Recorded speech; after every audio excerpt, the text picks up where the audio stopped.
À la veille de Noël, de nombreux pays européens ont décidé d'instaurer de nouvelles restrictions pour ralentir la progression du Covid-19. Moscou et Washington sont prêts à engager un dialogue diplomatique visant à désamorcer les tensions à la frontière entre la Russie et l'Ukraine. À la veille de Noël, de nombreux pays européens ont décidé de serrer la vis pour ralentir la progression du Covid-19 et de son variant Omicron. En Italie, le gouvernement a décidé jeudi de rendre obligatoire le port du masque chirurgical à l'extérieur. De plus, les fêtes et les événements prévoyant la participation de nombreuses personnes sont interdits jusqu'à fin janvier. Le mascherine saranno obbligatorie anche all'aperto. Les masques seront également obligatoires à l'extérieur. Et pour certains espaces comme les transports publics, les cinémas, les théâtres, les musées, les événements sportifs en salle et même les stades, nous envisageons d'exiger le port d'un masque type FFP2, qui est actuellement le masque le plus protecteur. Gli eventi sportivi al chiuso e anche gli stadi.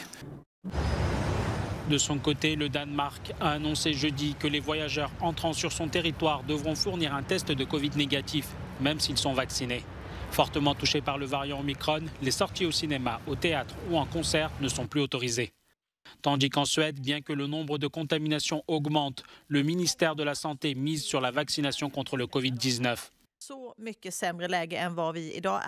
Grâce au vaccin, les personnes vaccinées peuvent fêter Noël avec leurs proches, comme elles ont l'habitude de le faire.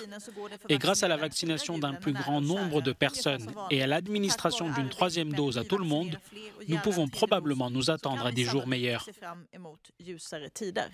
Par contre, en Roumanie, les autorités sanitaires sont moins confiantes. Alors que le pays est fortement touché par la pandémie, des milliers de soignants sont en grève pour revendiquer une augmentation de salaire et une amélioration des conditions de travail. En Roumanie, seulement 40% de la population a reçu les 2 doses. Après la Bulgarie, c'est le deuxième taux le plus faible de l'Union européenne. Dans ce bar de Sofia, la capitale bulgare, on innove à l'approche des fêtes. Les clients peuvent à la fois venir boire un verre, mais aussi se faire vacciner contre le Covid-19. Une initiative qui remporte un réel succès. Je pense que c'est une excellente idée. C'est beaucoup plus confortable, beaucoup plus agréable. Les médecins et les infirmières sont adorables. Alors oui, je recommande sans hésiter, c'est génial. C'est vraiment mieux que dans un fourgon en plastique devant un hôpital. L'organisateur de cet événement entend donner un coup de pouce dans le pays européen où le taux de vaccination est le plus faible. La Bulgarie a désespérément besoin d'une campagne de vaccination constructive. C'est ce que nous essayons de faire ici. Nous essayons de les aider. En effet, jusqu'à présent, les institutions publiques n'ont pas mené de campagne de vaccination totalement organisée et unie. Je pense que je parle pour nous tous. C'est la première fois que le monde entier est confronté au même problème. Nous devons tous faire face à la même situation.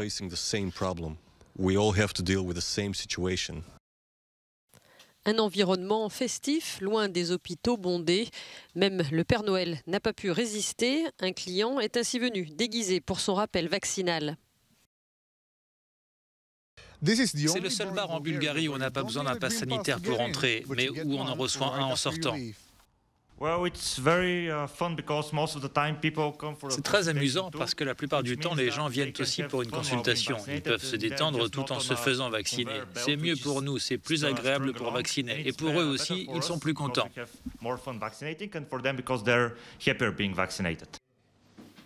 En Bulgarie, la méfiance est particulièrement forte face au vaccin et 25% seulement de la population a reçu les 2 injections.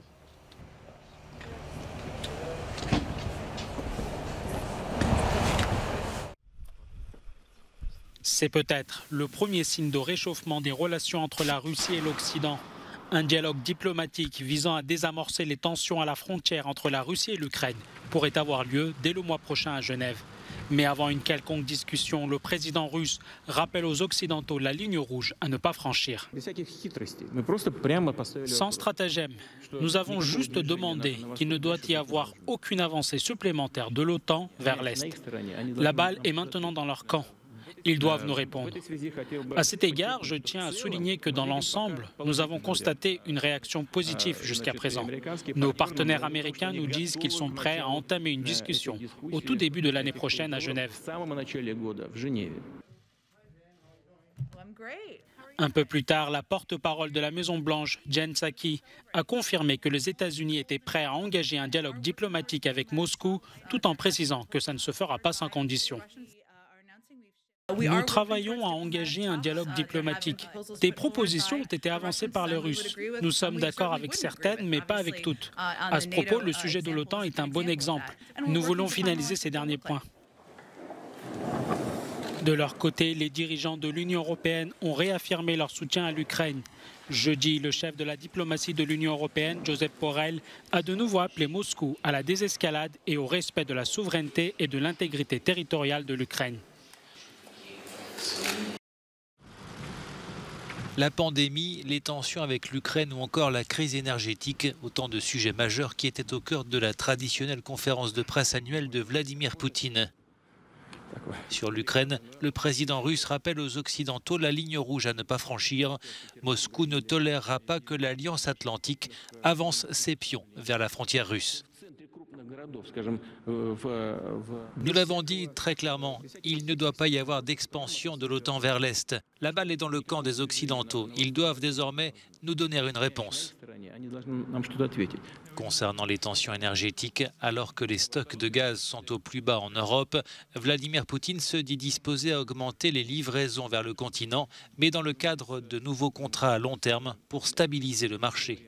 Il dénonce l'attitude des Européens sur ce point.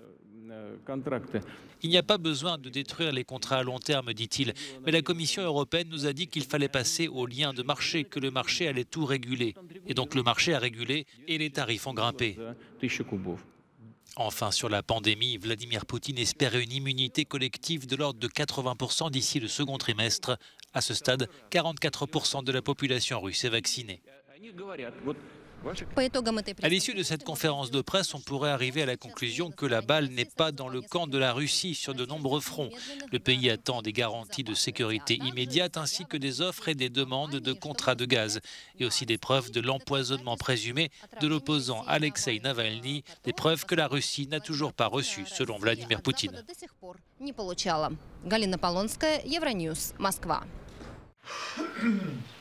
Les procureurs néerlandais ont requis la prison à vie contre les 4 hommes poursuivis pour le crash du vol MH17 qui survolait l'est de l'Ukraine en 2014.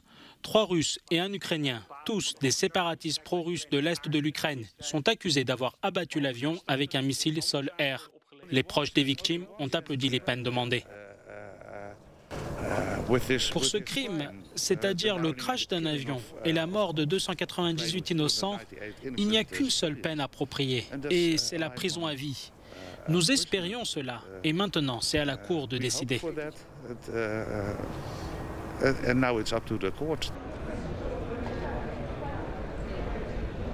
Parmi les victimes du crash, il y avait le fils, la belle-fille et le petit-fils d'Anton Kott.